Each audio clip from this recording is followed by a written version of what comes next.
Dito nga ay nakausap na ni Andres ang nanay ni Donato, ngunit biglang dumating na lang ang grupo nila Diamond at naabutan siya nito, nakasama itong nanay ni Donato. Buti na lang ay hindi siya nakilala nito, dahil nakamask itong si Andres Sanong.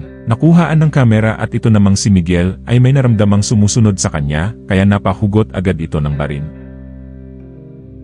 Habang si Miguel naman at hinahanap ang sumusunod sa kanya, ito namang nanay ni Donato ay binalikan nila Diamond upang sabihin nito na ilabas na ang hard drive, kaya naman tinawagan niya si Andres upang sabihin dito na tutulungan na siya mahanap ang kapatid nito, ngunit kailangan nilang ma-open ang hard drive at ito namang si Andres habang papauwi na siya itong lola naman niya ay pinuntahan ni Emil at sinaktan niya ito pati ang mga kasama nito.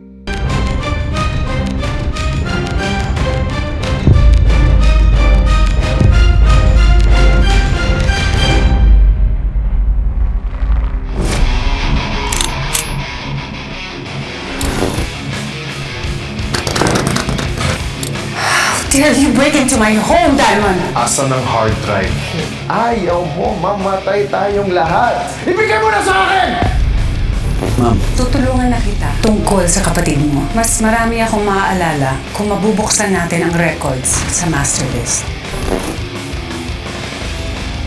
nakuha mo na ang impormasyon na kailangan mo. Ano pang problema?